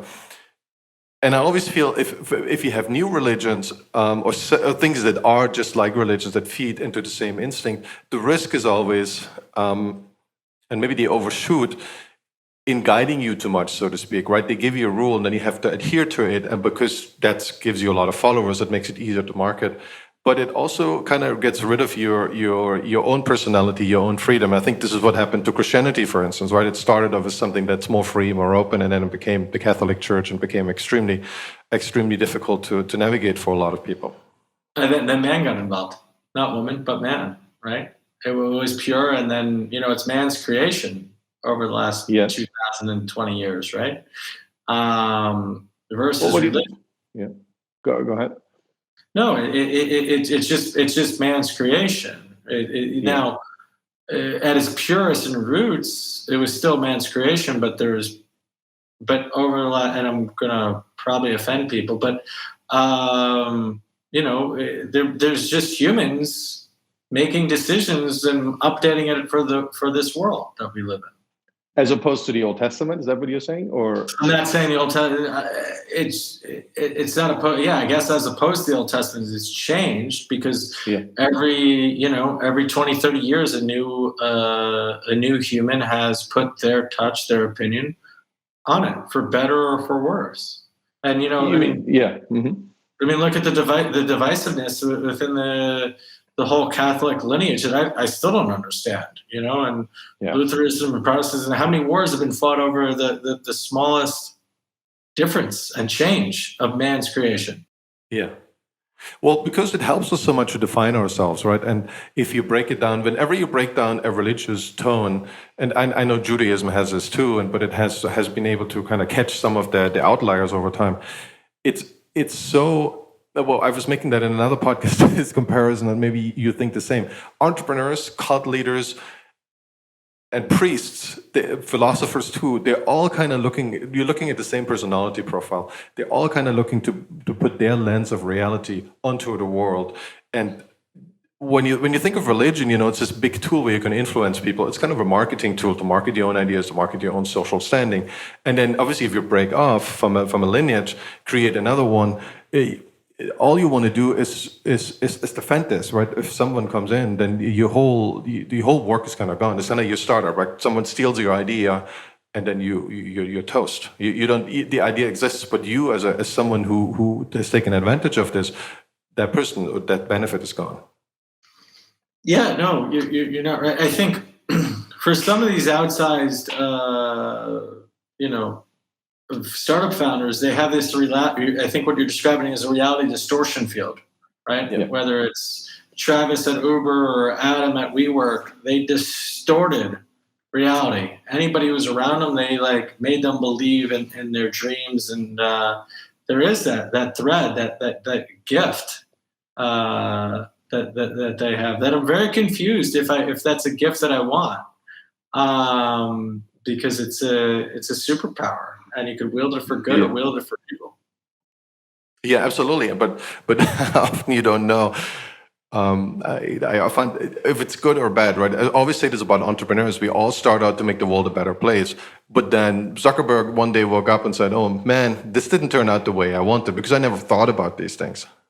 I don't know if everybody has such good intentions. I think you've been drinking the Kool-Aid in the Valley for too long. I think they do. Well, give me a bunch of examples where people start out and do something and they really want everyone's lives are miserable, but they just want to make money. I mean, there's even drug lords, think about Pablo Escobar. Everybody's in it for the, a lot of people are in it for the money. Not everybody's in it. There's plenty of people that are in it for the aspirational making a difference, but at the core, people are out to make a buck. I think if people when people get too focused on just making a buck, nothing else matters. When they don't have a mission that's actually something that they truly believe in, and they have start a purpose-driven, and they don't start a purpose-driven company. Well, this company, we sold alcohol. I had a brilliant idea that alcohol should be delivered, right? And we were the first people to execute on it. And it was a great thesis. Friggin' Drizzly just sold for $1.1 billion. I failed to execute as well as them. Okay, I didn't know what SaaS was. You maybe were a little early, I guess. You may be very little early. That's a relatively new market to explode. Right, but there wasn't a thesis of making an impact. It was to make a buck. They didn't have it. They didn't want to make a better world. They wanted to make a buck. No, I agree with you, but that's the beauty of Adam Smith. Just making there's a lot of exceptions to it, but in general, when we come up with something that a new service or product that we offer. It's not that we want to change the world for the better necessarily. We want to make money for ourselves, 100%. But in turn, because we do something useful that is cheaper, better, different, and people buy from us voluntarily, we make the world a better place. Now, it doesn't always work out that way, right? There's a lot of exceptions. But I'd say 99% of innovation works that way. It's accidental. People they don't want to be do-gooders, right? I mean, maybe they want to, but they actually want to make money, and that does the good. That's what I'm trying to refer to, not people's, altruistic motivation. Maybe some people have that. Maybe. I mean, I come to bear with a very altruistic motivation, and I want to bring everything to bear. And one of the things. Every company I start, I want to have a purpose. I want to have a purpose that actually makes a difference to other people. And by the way, it's a selfish reason, because if I'm one of the things that motivates me is making an impact in other people's lives. Right? One of the things that fulfills me is making an impact in other people's lives. If I don't come with a purpose, I will burn out. I will not be motivated. Give me a year and I won't want to do it. So it's a selfish reason for doing it, but it's the intention that I've also created that, I want to have an impact in people's lives, and I want that to be the core thing. And, when I sold the last company, I was like, well, what do I want to do next? And I knew I wanted to have a purpose. And I'm like, well, maybe I'll start an NGO, and I'll do it that way. And I'm like, no, I'm an entrepreneur. I enjoy making money, but I really, what wakes me up and what gives me fuel in my tank and what fulfills me is making that difference for people. I think you're absolutely right. And what I think, I always look at people who make outlandish donations and gifts, and I feel like, whoa, they really have a really terrible conscience. So they give so much money because their theory in their mind is, okay, I'm doing something dirty, Pablo Escobar, and I'm killing a lot of people, maybe not directly, but indirectly. So I give a lot of money away, so it kind of cleans my soul. And I'm just running this startup, or this company, and then I use all this money to make the world a better place. I think this is. I'm not saying that's a bad thing. I think that's great if people do that, if they stick their whole money to good cause. But the good cause for me is entrepreneurship itself, because that actually is the weapon to wield. And that's a fair point. I mean, look what Gates has been doing for the last 10 years, right? and really wielding his knowledge, know-how, and trying to make the impact in that world and change the world to make it a better place. And he did that through entrepreneurship. So that thesis is absolutely 100% right. I think a powerful thesis that I try and live by, and that I've been playing out for the last 6 years, it's worked for me really well. And there's a concept that we live our lives in, which is why people donate at the end of their life, is we're going to go after the things that we want to go after. We're going to have those things that we want to have. We're then going to do all those things that we've always wanted to do in our lives. And then finally, at some point, when we make all this money, we're going to finally be that person that gives back. We're going to finally be that person that makes a difference. And we're going to finally be the person we've always wanted to be. And the thing that made my life so much easier was being that person today, being who you truly want to be and know you are, and doing those things now. And, you know, and giving that money away now, or whatever that is for you, right? And doing those things that you want to do, and not waiting for someday, one day to do those things. And then eventually you'll have those things that you want. But I think doing in that order gives you a lot more power, freedom, self-expression, fun, and joy, which is something I want in my life. And you're just a better human for before. Oh, I'm with you. This is the philosophy to follow. And I think this is, when it's obviously just one reading, but that would be my reading of the Old Testament. You know, be the best person you can anywhere you are in life. And in Christianity, it was really interesting. They had a lot of warlords in the 6th, 7th, 8th century. From what we know, they had priests traveling with them. And the idea is that they kill a lot of people, they ravage the countryside. And then the second, if they actually injured, they have a couple of seconds, they can pledge allegiance to Jesus, and they go to heaven, right? So that was clever, so to speak, right? Clever as an entrepreneur, but obviously something is really wrong with that. Well, I've ran into that in the real world these days. I ran into some shady business people somewhere in the world, and they had their own religious, I won't say what religion, their own religious guru, who was a member of that religious sect that they were part of. And it was their private guru, it was a private priest, rabbi, whatever title you want to put on it. That was theirs. And they had him on call, and they had him on staff because they were making such shady decisions. I remember going to my business partner, I'm like, do we really want to do business with somebody who has to have their own private religious guru to clear the conscience daily? And we're like, nope, not worth it. That's a red flag. That's certainly a red flag. But it's, you know, there's so many ways to game the system. I guess that's one of the most crazy ways I've seen do it in that way. And it's not good for everyone. So if you find a scalable system that works for the individual but also society, I think that's the holy grail. And we only have a very few of those. You know, and I think religion is overlooked as a system that but, you know, Adam Smith is the other one who described that, but I think the system's much older than this. There's very few things that are so finely balanced that they can actually achieve that. And I think a startup is like that too, right? It's an incarnation of this forward-looking positive belief, and you incorporate it with a few people, just yourself, and then a bunch of other people, and then the idea grows, and everyone's better off unless, you know, you do something really dirty. But in general, I think 99% of startups, it's all good what comes out of it. Even Facebook, as nasty as I think is Facebook, there's a lot of good that they've done.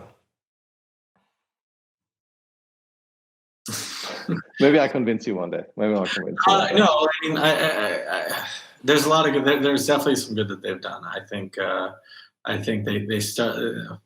The amount that we're addicted to our phones these days, and the fact that their single premise is to make sure that you spend as much time on their platform as possible, and that's their number one KPI.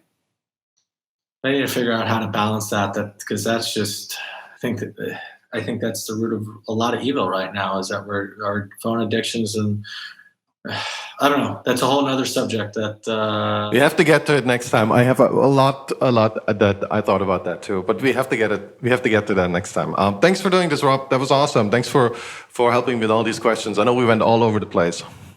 We definitely went all over the place, but I felt like we were just in your backyard shooting the shit. So thanks for your time, and thanks for having me. I enjoyed it tremendously. Yeah. All right, Rob. Talk soon. Take care. Bye-bye. Bye now.